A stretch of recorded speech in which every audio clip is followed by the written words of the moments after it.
Hello and welcome. I'm Carol Cram, host of the Art and Fiction podcast.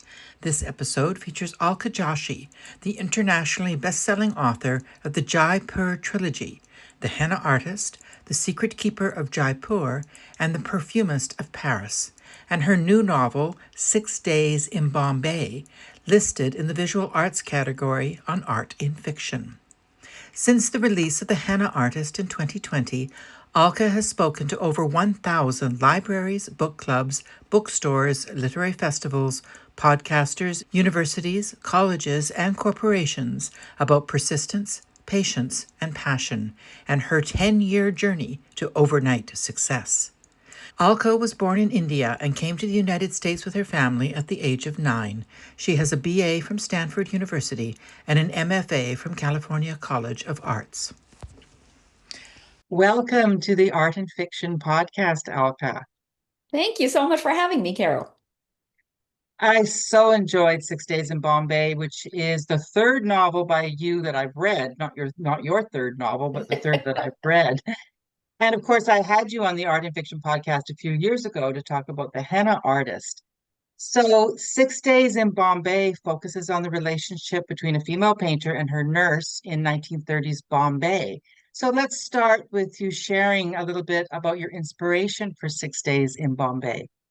Oh my goodness. It started when I was writing The Henna Artist all those years ago, and I was doing research into the art of India, the economics, the politics, and I ran across this name of a famous painter in the 1930s who was known in both Europe and in India.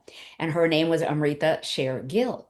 And I was so fascinated by her because I had actually gone to New Delhi and I had at the Museum of Modern Art there. I had seen all of her paintings on display.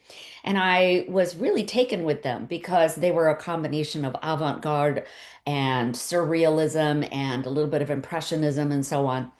And so I thought, wow, this woman, who is this woman? I have a degree in art history. I've never heard of this woman. Then I came to find out as I did a little more research and I got a bunch of books about her from that museum that she died when she was only 28 years old in 1941, which is why I think we don't still know about her. Like a lot of women in fields where they had reached a sort of pinnacle, we lose these women by the wayside. We forget about them or they get left off of history books. And I think that's exactly what happened to her. People in India might have heard of her, but people in the West have not. And that's remarkable because she studied in France and in Italy, and she was well known in Europe, became the youngest member to be admitted to the Paris Salon, which Wow. was an amazing thing at the Grand Salon of Paris. Painters 40 years old had never been admitted Yeah. before.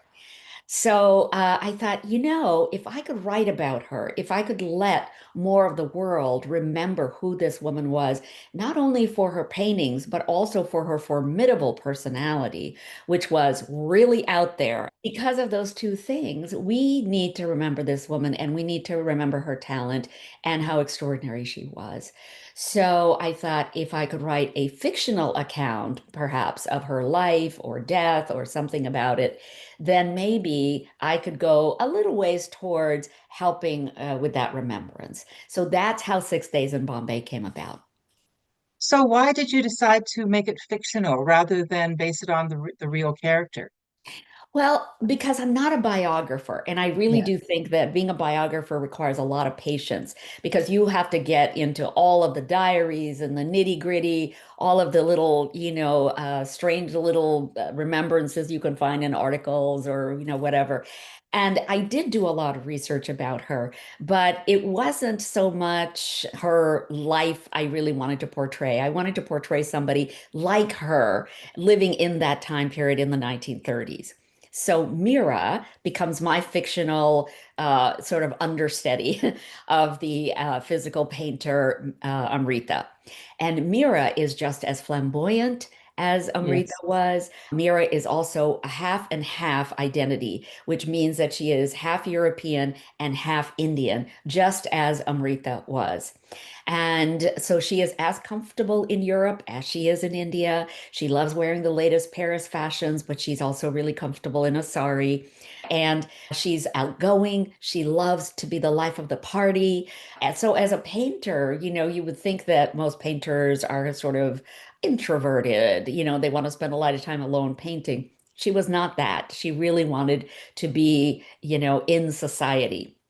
But at the same time, she was also a great seductress. She liked to Yes. seduce both men and women. This was Yeah. like a particular pleasure of hers. And we don't know really whether she did it just so that she could, get her mother's goat. Her mother was very traditional and wanted to be, just in the fabric of society that she had grown up in, very wealthy people.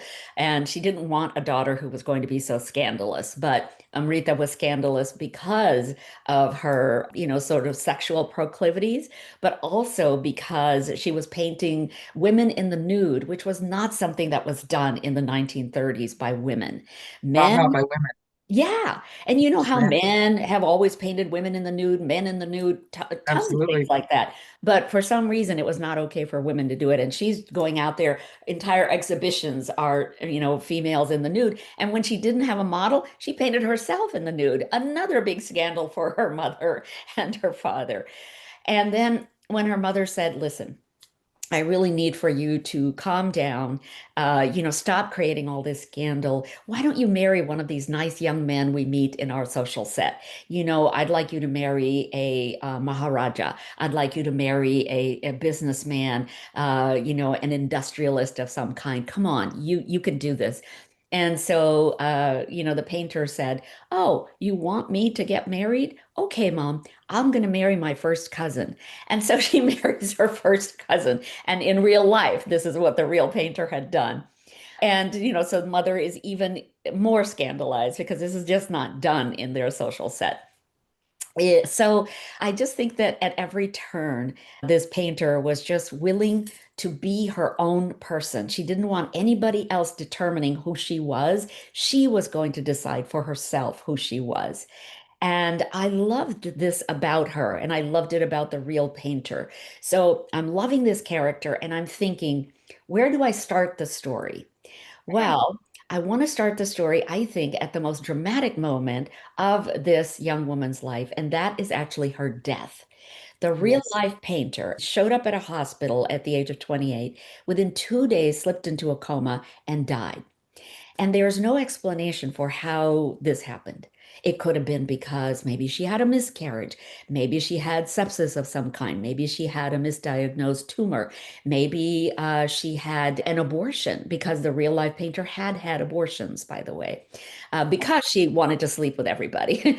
And so the idea that there was no explanation for this young woman's death really intrigued me. And I thought maybe I could use historical fiction as a way to figure out how this young woman might have died.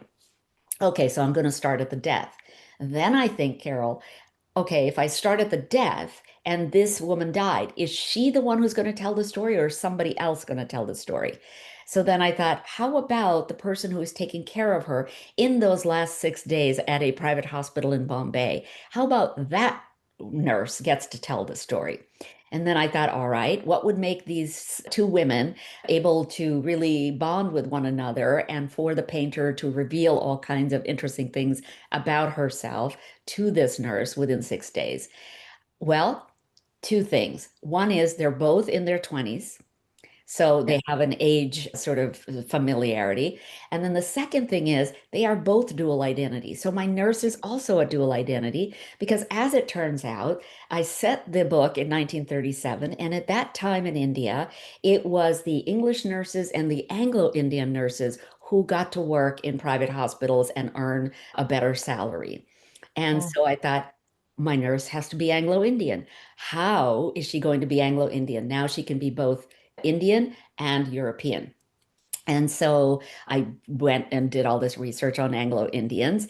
And while the British East India Company had wanted their employees, their British employees, to set up house with Indian women because their offspring, they figured, would be both able to bridge the culture, but also Mhm. bridge languages. And then these offspring got to have these choice jobs within the British administration in India because they could speak both languages and speak to the natives and so on. And so this particular young woman had one of three fates that could have happened to her after the British started to leave, after they were no longer in favor. Three things happened to Anglo Indians. One is the British father stayed in India and raised the family there. Another is the British father went back to England and took the family with him and raised his children there. The third thing that happened is that the British father already had a family back home, went back to that family, and left his offspring in a lurch in India. And this is what's happened to our nurse. So even though she has a dual identity, she is not comfortable with her dual identity, has a lot of resentment against her father in a way that the painter does not, have any issues with her dual identity. She loves flaunting both parts of her, the European and the Indian. So Mira is, yeah, Mira is sort of like an archetype for the independent woman of the period, which we don't hear a lot about. We still have this idea that women, past generations were not as flamboyant as they actually were, far more so actually than even women today, Yes. And you know. I'm so glad that you mentioned that insight because I think that I keep hearing all the time, if starting with my first book, The Henna Artist, oh, women like that didn't really exist back then, did they? I want to dispel this notion. I think that these independent women have been in, all parts of our lives all throughout the centuries, but for some reason we forget about them. And I think it is important for us to acknowledge who they were and how hard it was for them back then to stand out in a way that, the celebrity culture that we have today, it's easier for people to sort of join that culture and stand out. But back then, the social mores were so tight, so restrictive that they weren't able to do that. And yes, you're right. The Mira character, the painter, is very independent, very headstrong. In contrast to Mira, we have Sona, who Yes. is like a turtle in a shell.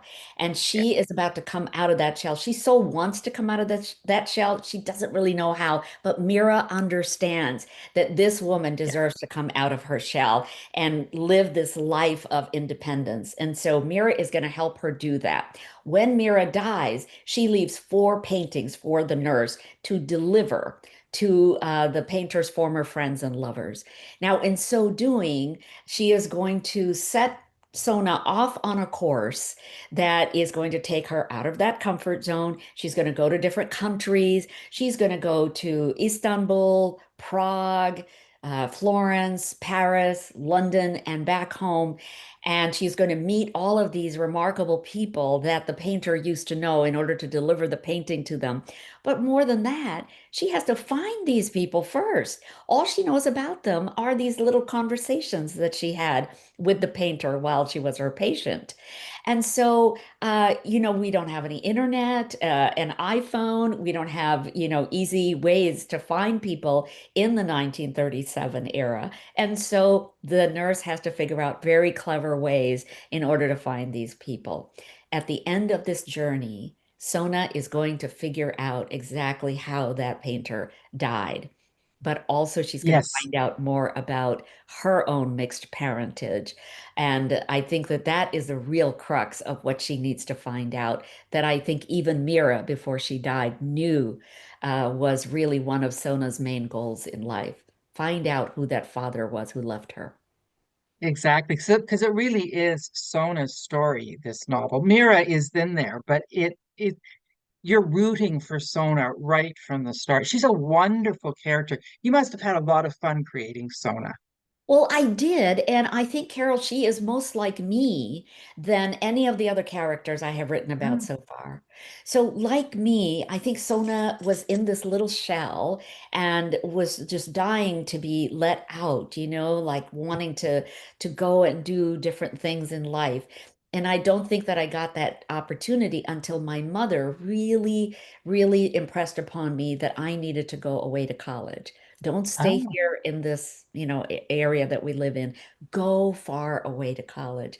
Apply to, places you've never even experienced before.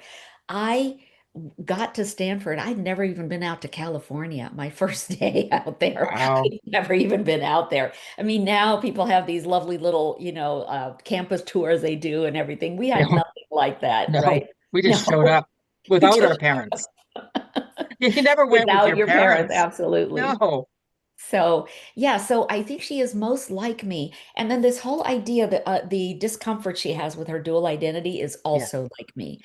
because um, I have always I grew up as an Indian girl in India until the age of 9. Everybody around there, they looked like me. I didn't feel cast out. I didn't feel left out. I was just one of the kids. We come to the United States, and now all of a sudden, nobody looks like me. Where my Yeah. my brothers and I in 1967 in the United States in Iowa are the only brown people in our classes. Wow. So people are curious about us. Hey, what are you? We're Indian. What tribe are you? Oh, what is a tribe? We don't even know what that means. Then we go, okay, we're from India. And they go, oh, is that somewhere near Texas? And Oh my then goodness. they would ask us things like, where did we get our tan? At that point, Carol, I didn't even know anybody ever sat out in the sun to get brown. So when people were sharing all of these things about India with us that they really were misinformed about, because a lot of people in the West just didn't understand India, and they certainly didn't understand the whole part about British colonization and what colonization does to a country after 300 years and how difficult it was for India to get back on her feet again after they left. She had to rebuild her infrastructure and so on and so forth. But Yes. as a 9-year-old, I didn't have any of that language, so I couldn't explain that. And what's lovely is that now that I can write fiction, I'm able to explain through historical fiction exactly what was going on in India. Now, now I am much more comfortable being a little bit of Indian and a little bit of American because I will never be 100% one or the other. No.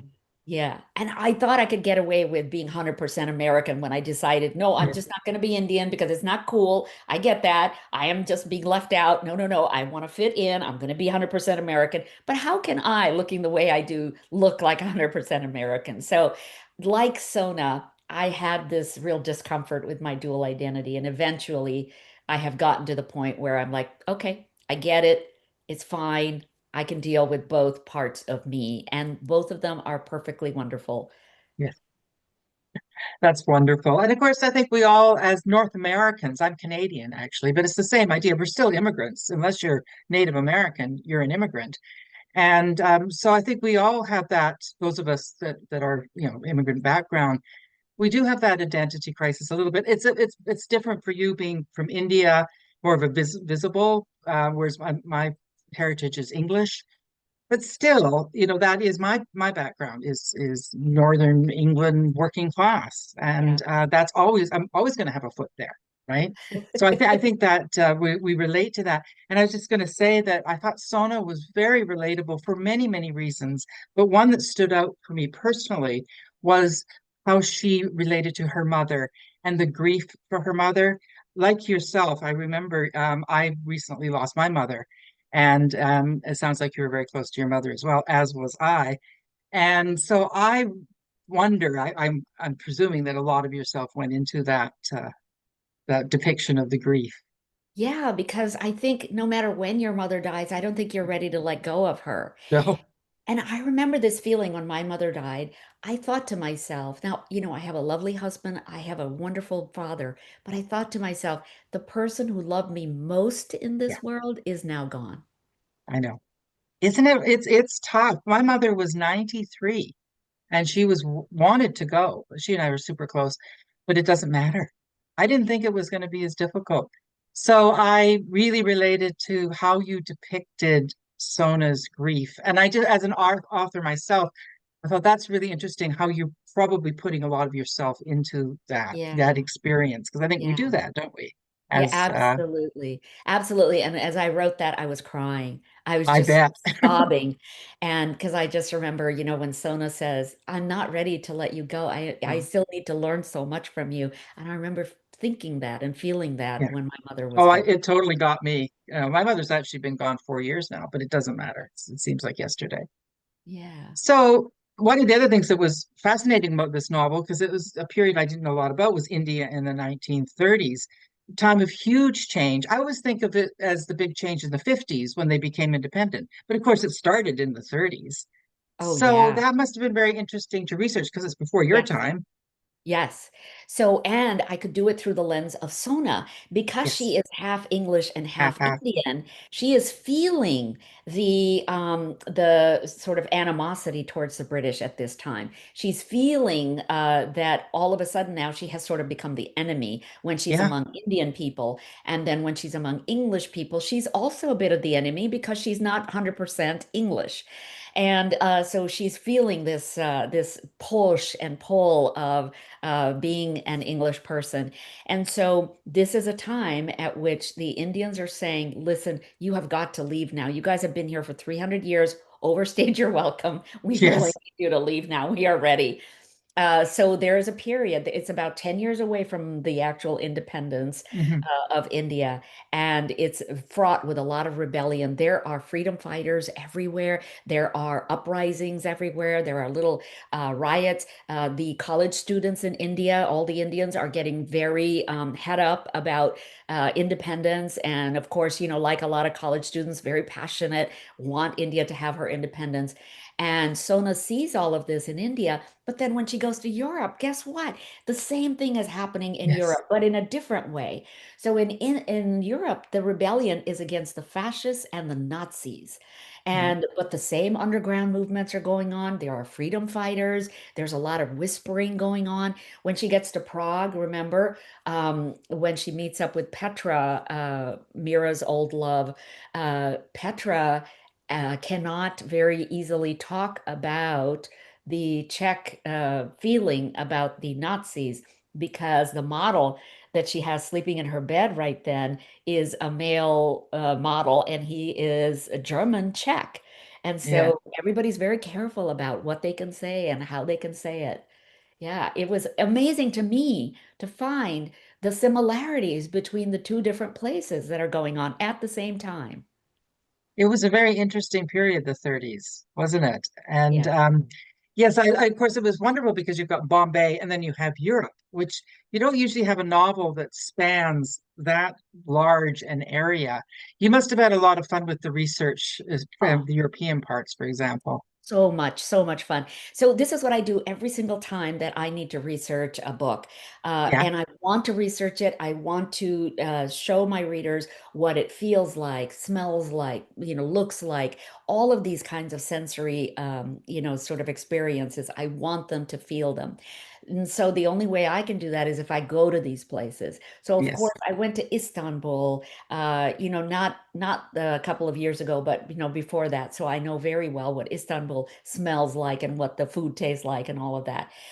Then I went to Prague, I went to Paris and Florence and London, and the way that I schedule my time is while I'm still here in the United States, I find the experts I need to talk to.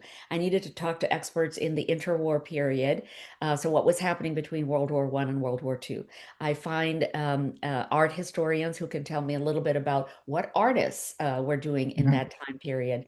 And I found out at that point about the fact that Picasso painted his famous Guernica painting for the Spanish Pavilion at the 1937 Paris Yes. World Expo. How interesting. I didn't even know there was a World Expo back then. Then I have to find these cultural historians. And so in Prague, I met up with a woman who teaches at the Czech Academy of Sciences, but is an amateur historian about Prague. She walked me around to all the places where she thought Sona, the nurse, would have gone in order to find Petra, in order to find, what the artist Mira was doing at that time.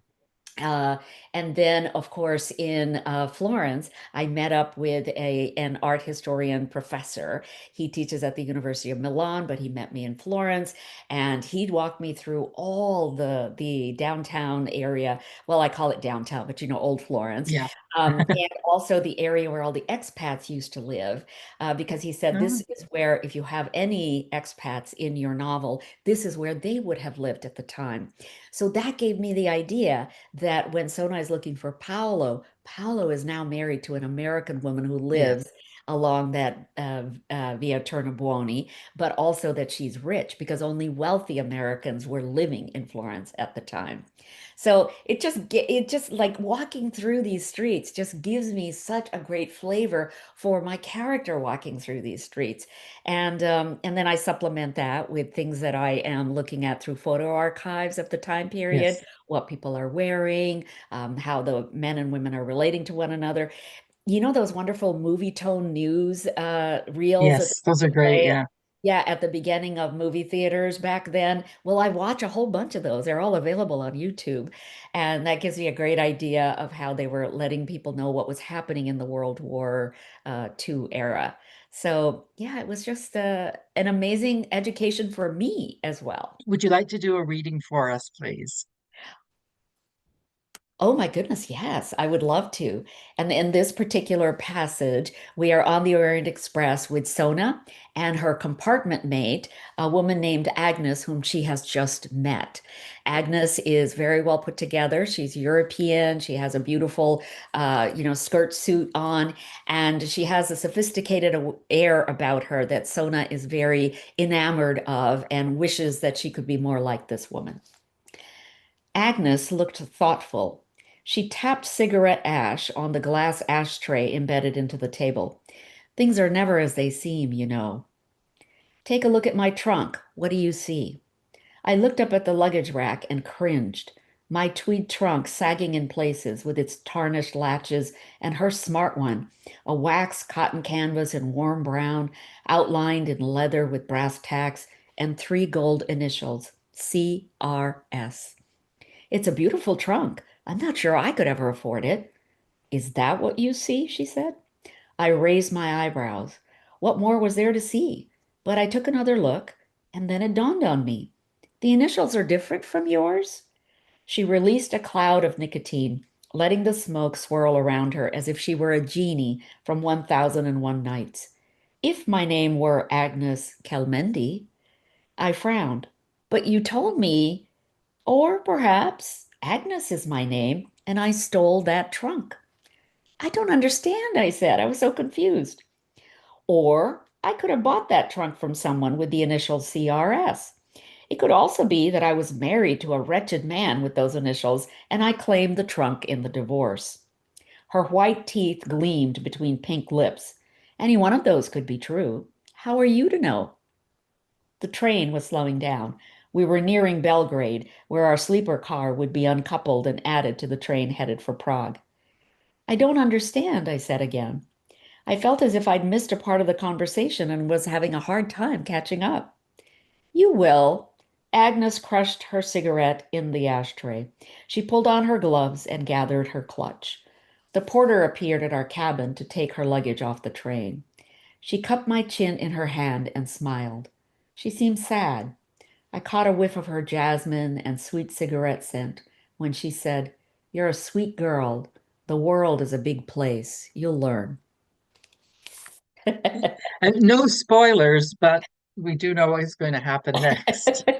And that I love that was, scene. I was driving. I was yeah, driving because I listened to it, and I gasped out loud because I just thought, oh, this is not good. yeah, right. I, and so, whatever, I won't say, but Right. yeah, that was But really that well done was, because you're so invested in Sona yeah, at this point. yeah. Yeah. And this is Sona's first lesson in things are Yes. not as they seem. And she keeps having to learn this lesson over and Yeah. over again. It takes her a long time, doesn't it? Yes, yeah. I loved creating these characters. And I don't know Yes. about you, Carol, but the characters just show up. This Agnes character, she just showed up. as I was imagining Sona on this train. And then there is this well put together woman, and I know she's not going to be good for Sona, but she shows up, and then I'm like, what is she saying? And I'm just listening to that conversation and writing it down. See, this is why we do this, because you never know. I would not want to have everything all planned out because these things happen, don't they? These characters show up and you go, oh wow, where'd they come Yes, from? That's what's so much fun.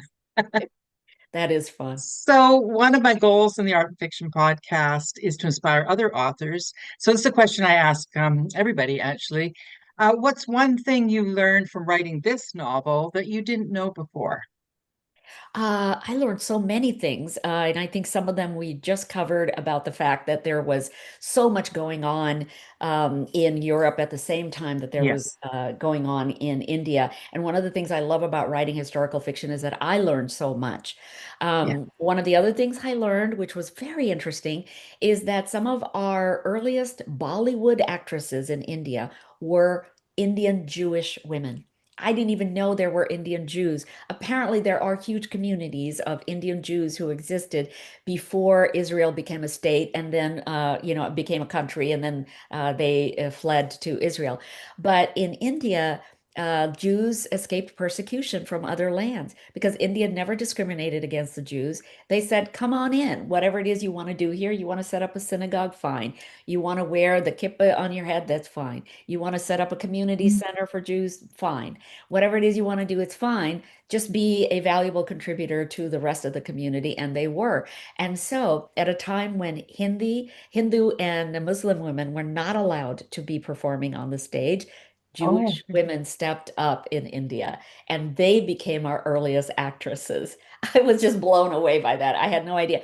And then six out of the eight Bollywood studios at the time were run by Jewish men who then used to go to Hollywood, learn the new techniques in Hollywood, come yeah. back and put them into practice in India. Amazing, right?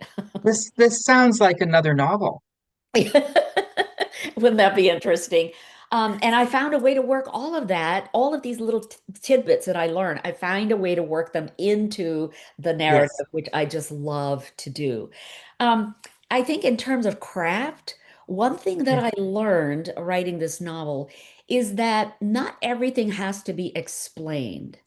Hmm. Um, I think that there is so much in a novel that readers can pick up from the context, or they can pick up because they're following the story, following the character.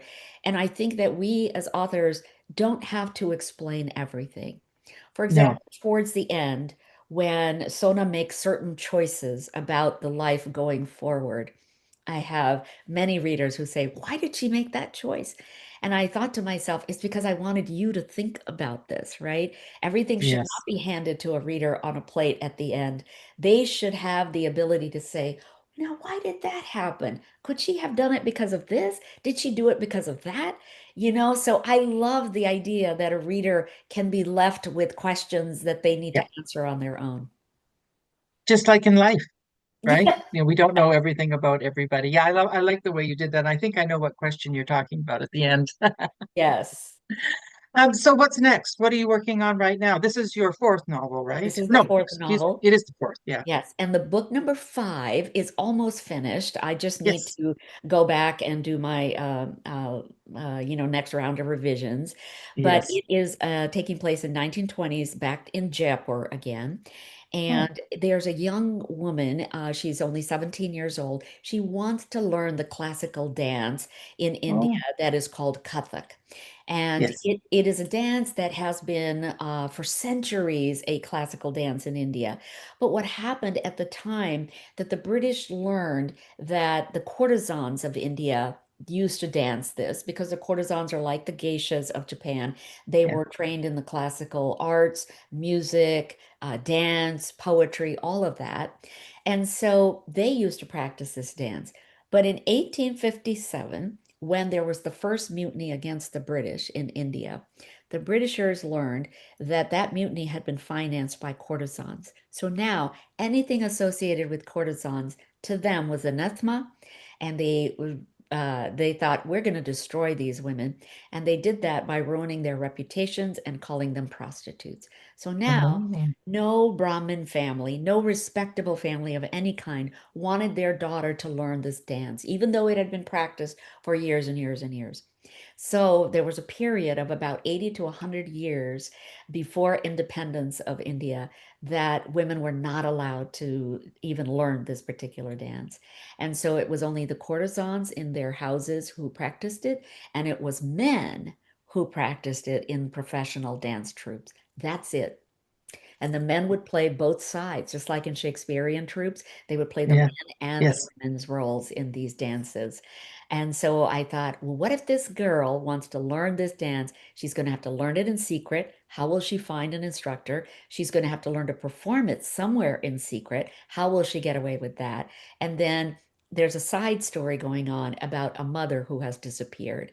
And so, what has happened to the mother, and how is she going to get reunited with that mother again? Oh, exciting. And when is this one coming out?